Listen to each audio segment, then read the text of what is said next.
All right, this morning I entitled Exchanges Only. So the last time I spoke on this series, I spoke on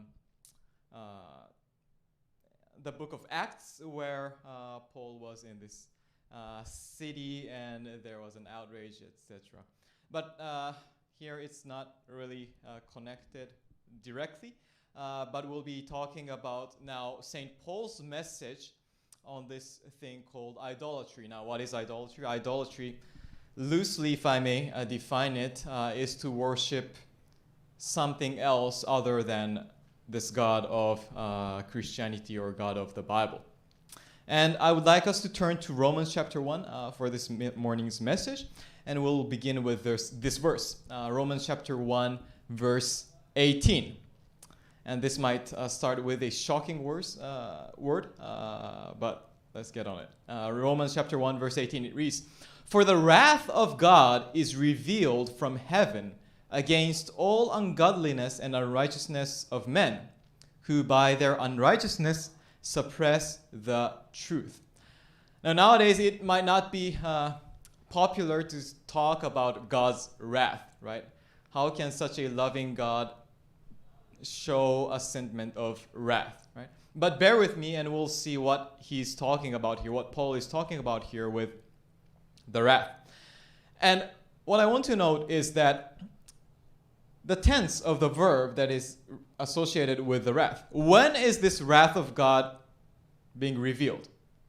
Is it in the future with the fire and brimstone that is going to come? Well, Paul here is talking about the wrath of God that is already revealed. And this Paul is writing like some 2,000 years ago, right? It was there already. And so there's this revelation of God's wrath that has already taken place at the time. And this kind of plays a contrast with what Paul spoke earlier. This verse might be more familiar with many of us, or some of us, but Romans chapter 1, verses 16 and 17. This may be the thematic verses of this entire book of Romans. Paul says, "For I am not ashamed of the gospel, for it is the power of God for salvation to everyone who believes. For in it the righteousness of God is revealed from faith for faith." So here is one revelation, right? The righteousness of God being revealed already from faith for faith, or faith to faith, in the gospel that was preached. Right? So, in a sense, playing a contrast to the righteousness being revealed in the gospel, Paul is talking about the wrath being revealed from heaven against all ungodliness and unrighteousness of men.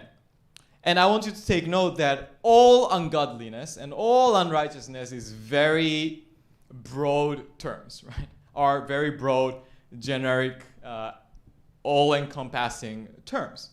Ungodliness might encapsulate everything that is wrong with this vertical relationship with God, whereas unrighteousness might be more horizontal, our relationship with each other that goes wrong, right? So against those things, the wrath of God is revealed. And as to figure out what this wrath that is being revealed, we might have to first look at why this wrath is being revealed. Because there's an interesting ending to this sentence where it says that these people, by their unrighteousness, suppress the truth. Now, what is it that they suppress? The truth. But before I go on to that, I would like to read a comment from James Dunn. And this I thought might be a bit early in the sermon, but I'll read it anyways because I think he put it brilliantly. He writes, "Here already is the implication that the truth of God and truth of men are," what does he say? "Are interdependent, and that one person's relationship with another cannot be considered in isolation from that person's relationship with God." Now, I hope that this will become clearer as we go on. But here, I want you to see as we go through that this relationship with God is very much dictating of our relationship with each other. And I hope we'll see how that is the case. But let me continue reading on how they suppressed this so-called truth. In Romans 1, 19 to 20, it reads, "For what can be known about God is plain to them, because God has shown it to them.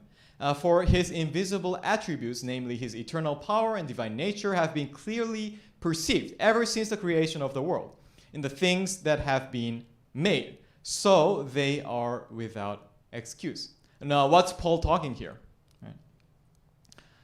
Well, it seems that he's talking that through the nature, through the creation, something of God can be known. Right?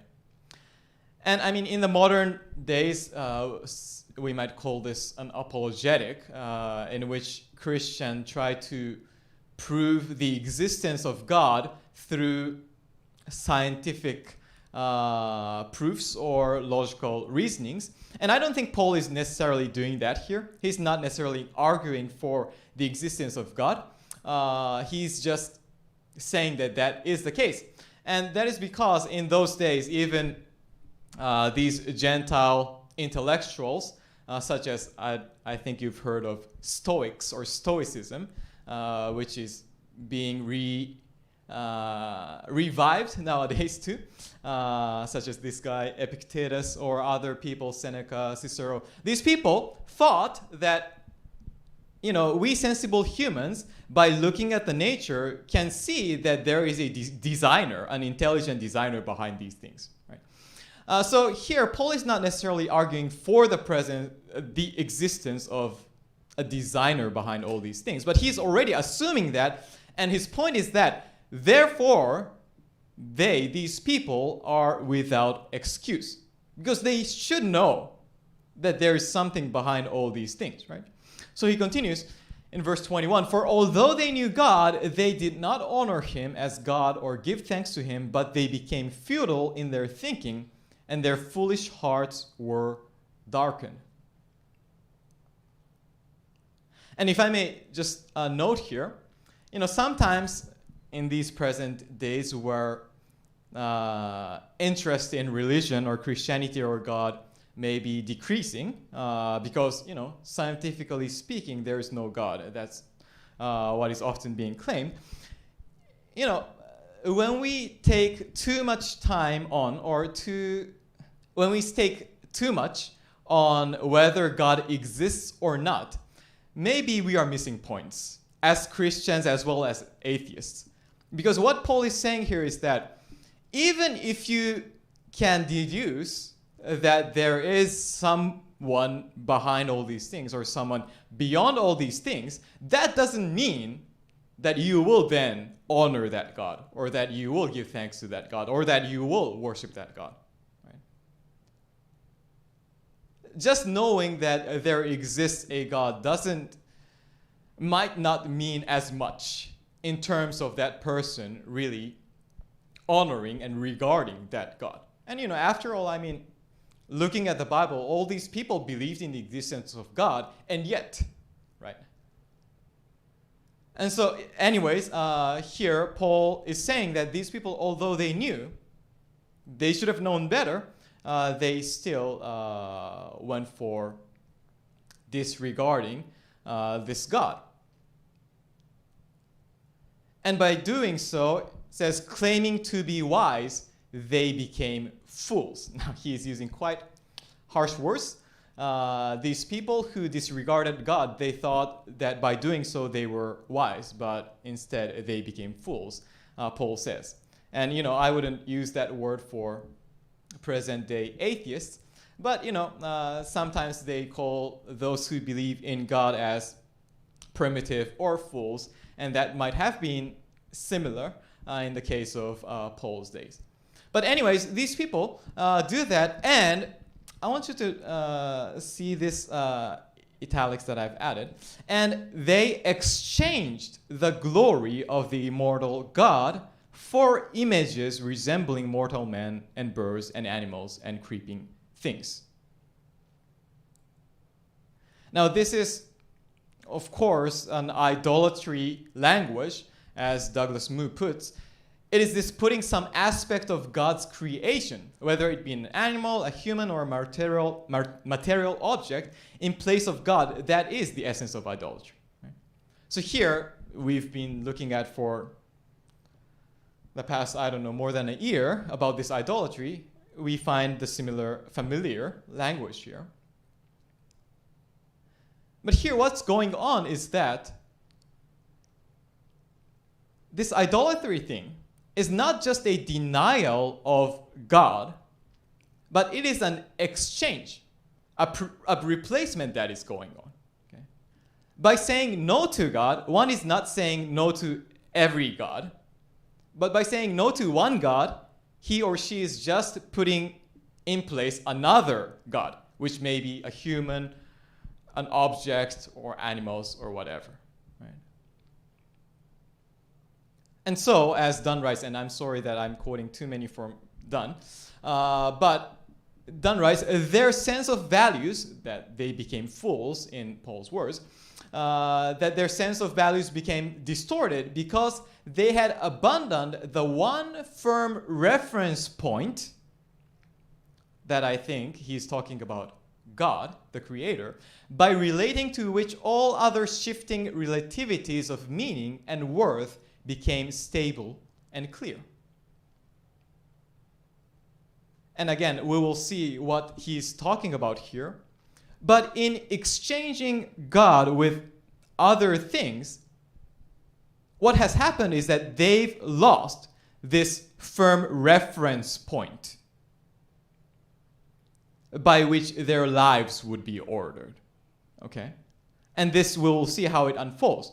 And Moo writes, thus as verses 24 to 31, the rest of this chapter we'll see quickly, show the whole dreadful panoply of sins that plague humanity has its roots in the soul of this idolatry. And so what are these? Well, let me read verses 24 and 25. Therefore God gave them up in the lusts of their hearts to impurity, to the dishonoring of their bodies among themselves, because they exchanged the truth about God for a lie and worshipped and served the creature rather than the Creator, who is blessed forever. Amen. And I'm sorry I'm going very quickly because these are dense, but I hope we'll catch the points here. So here, the latter part is talking about, again, idolatry, right? We've seen something similar already. But what's the result of this idolatry, of this exchange? Or to refer back to the earlier verse about this wrath of God that is already being revealed. How is this wrath being revealed? Well, Paul puts as God gave them up. Okay. And it's not to say that God has just given these people up, totally like lost them. I don't think that's what Paul is talking about here. But what Paul is talking about here, about God's wrath being revealed to the people, is that God gave them up in the lusts of their hearts to impurity.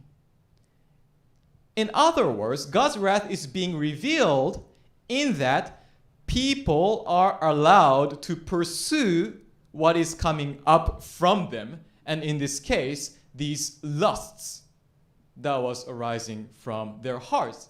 And God was not restraining them. Right?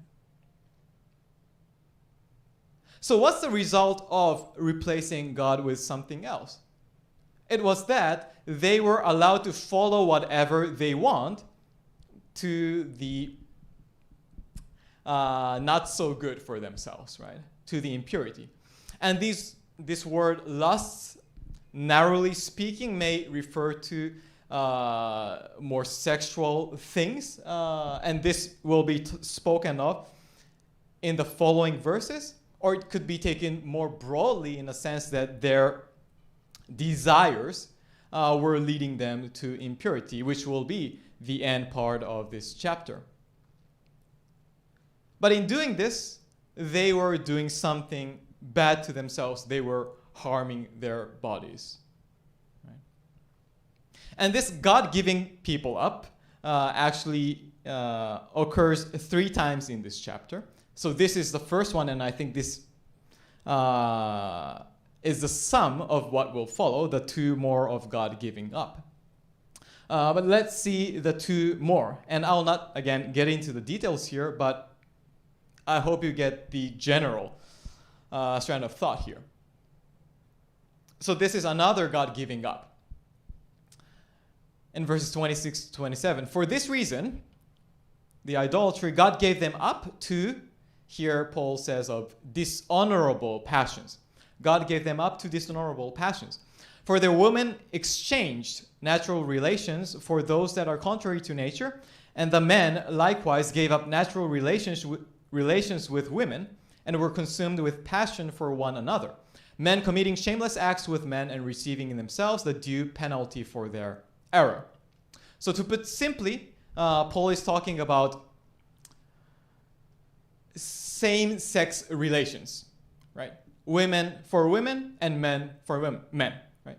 And here I will not really get into the whole issue of LGBTQ or homosexual relations here, because that's not my intention here, and I don't think Paul is necessarily talking about those things, and there's a whole load of baggages with that.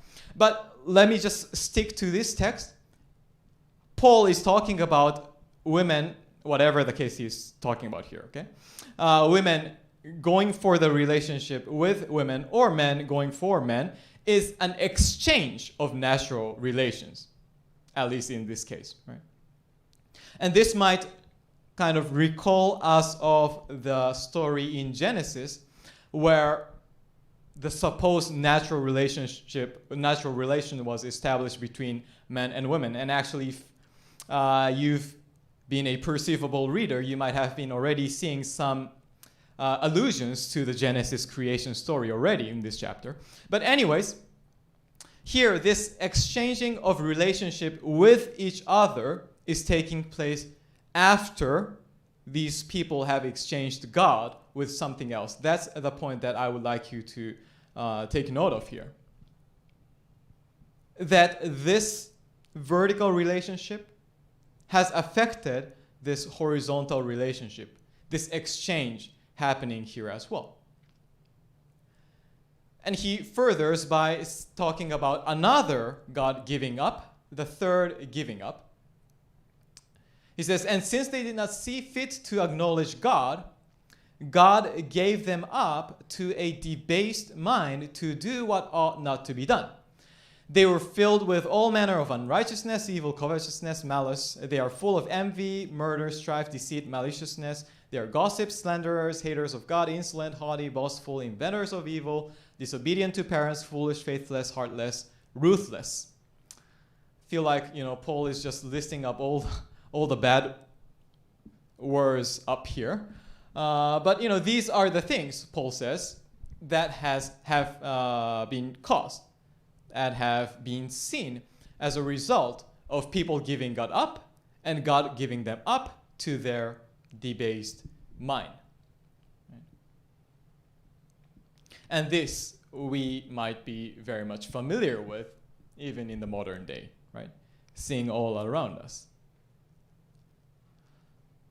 And so he concludes this chapter by noting, though they know God's righteous decree that those who practice such things deserve to die, they not only do them, but give them approval to those who practice them.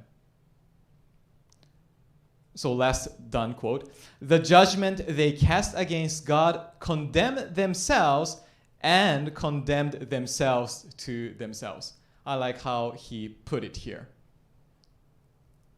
The judgment they cast against God condemned themselves. The wrath was revealed to them. And how were they condemned? They were condemned to themselves. They had to stick with their own as the own reference that they had. And why I have been, making this as the theme to, or a lens to read through this chapter, is because, I think nowadays we often see that what we've thought of as the morality or rules of the old days are being overturned, right? And I'm not saying that all these things that are overturned are good or bad. Just saying that the old values or traditions are being, turned over. And how is this happening? How can these things happen?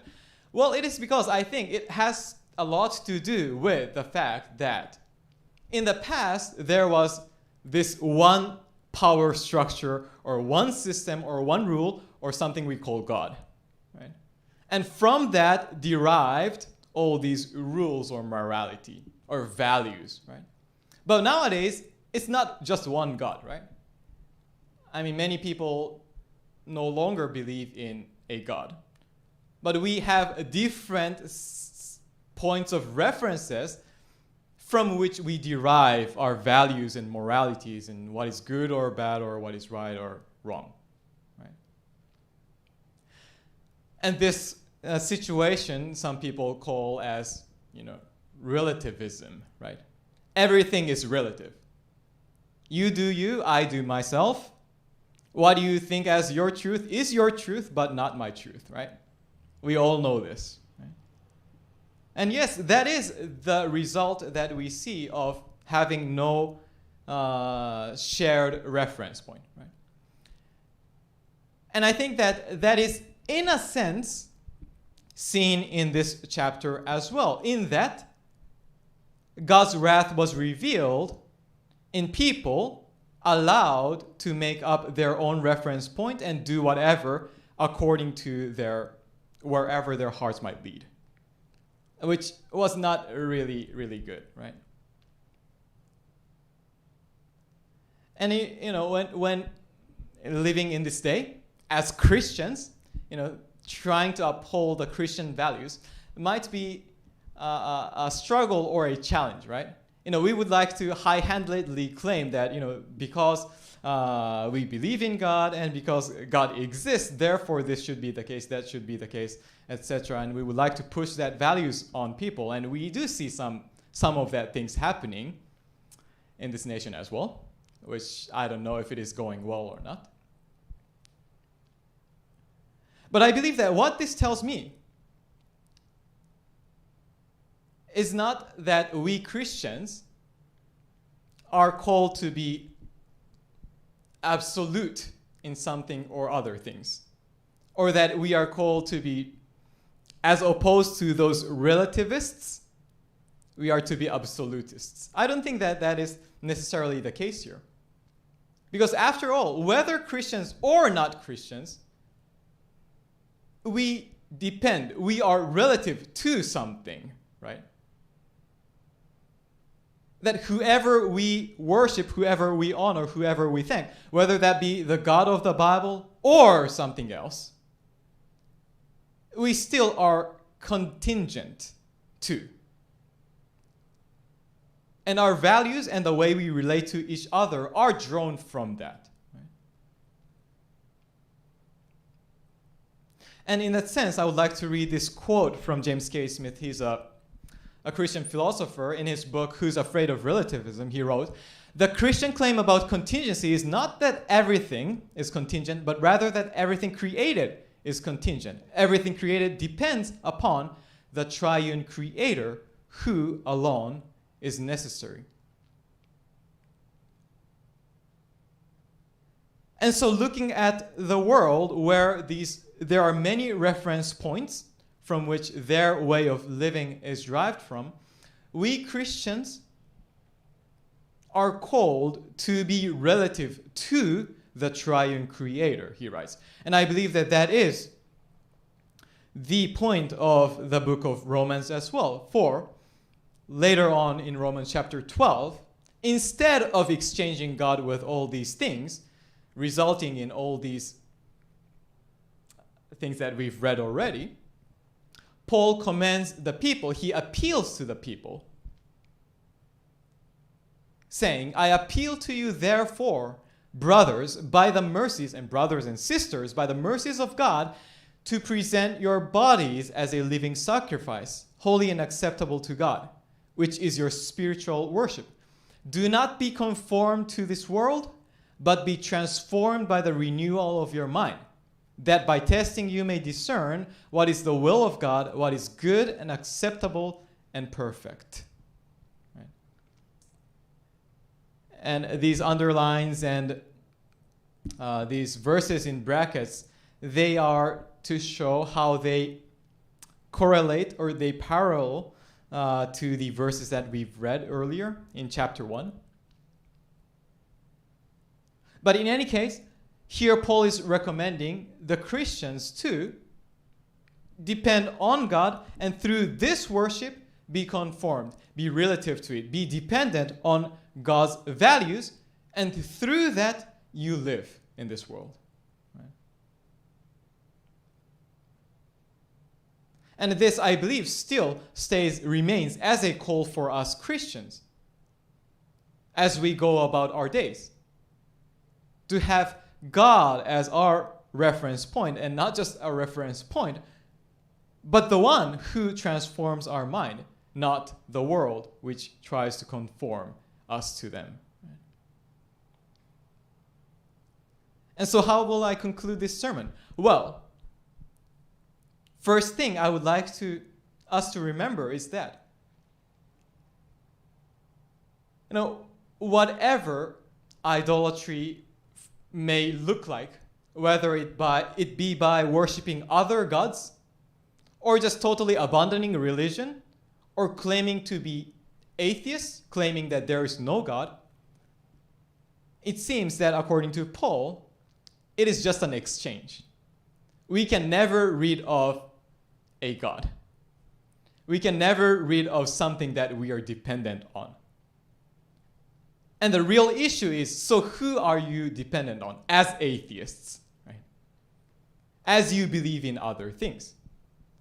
What is it that your heart is drawn to and your lives are ordered by?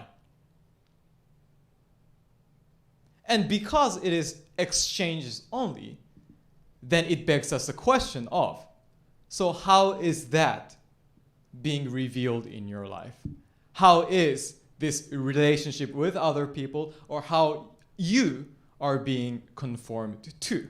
What are you being conformed to? And I believe that this is a helpful way of looking at the world as well as us in our daily lives. Because it is sometimes hard to understand why people do these things or that things, or why we do these things or that things, right? And we're so caught up with the acts themselves and the consequences, right? But it may be wise to ask instead, where is that action being, or values being drawn from? Where do they come from? Where is it from? And where do I come from? Right? And I believe that as Christians, we are called to be relative to be dependent on God as revealed in the Bible. And I hope that these lives that we live from day to day, that might not seem religious, may show a difference in this world.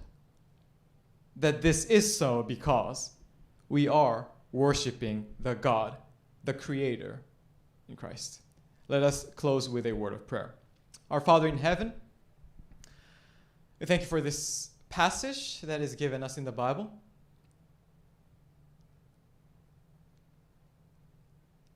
And through this teaching us that we can only exchange. That we cannot simply do away with something to be dependent on, someone to be dependent on. And it is our prayer that as Christians, we may always find our reference to you. And it is our prayer that our lives would testify to that relationship and to the goodness of that relationship, so that people around us may also see that that is good. So may you stand as a firm point, and may we continue to worship day in and day out. In Jesus' name we pray. Amen.